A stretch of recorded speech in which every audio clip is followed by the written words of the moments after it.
ও শীত, এই শীতে কেউ ঘুম থেকে ওঠে? বাপ রে বাপ, ও আরে কি শীত রে, বলাম রে বলাম, এই শীত।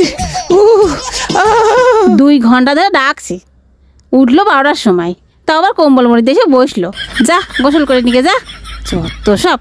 আরে মা, এই শীতে আমি গোসল করে ঠান্ডায় মরে যাই, তাহলে দেশ চালাবে কে? হ্যাঁ, এই শীতে আমি কেন, আমার দাদা বাবা কেউ গোসল করবে না। এত কষ্ট করে 12টার সময়, তাও আবার সকাল সকাল উঠলাম, আবার বলে গোসল করে নিতে।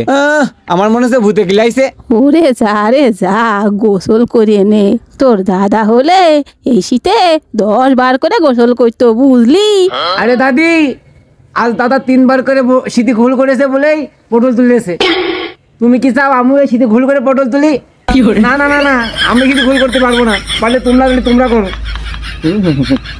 আমি বার করে বললাম যে শীতে আমি উঠবো না, আমি গোসল করবো না। আজকাল তোমরাই বলো দিন, 12টার সময় কি সকাল হয়? কি রে, তুই কি করছিস? তো শীত লাগছে, আর যাবে না, ওদের ভিতরে আয়, শীত লাগছে, ঘরের মধ্যে থাকবি না।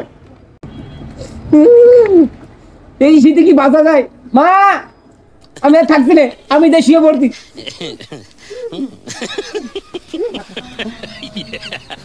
মা তাড়াতাড়ি নাস্তা রেডি করো, আমার বান্ধবীরা আসছে, 10 মিনিটের ভিতরেই পৌঁছে যাবে। ওই কি বললি? ওই তোর বান্ধবীরা আসছে?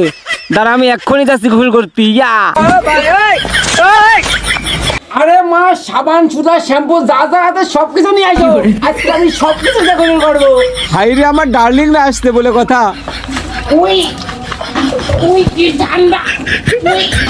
ভালো করে দেখতে হবে আশেপাশে কেউ আছে কিনা। আশেপাশে কেউ নেই, আমি আমার মতো করে গোসল করে নিই।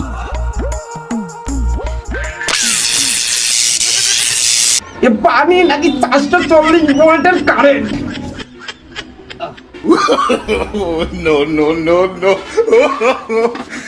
আরে মা, গোসল হয়ে গেছে আমার। ওই মা, বললাম যে গোসল হয়ে গেছে, ঠিক আছে গোসল করতেছি তো।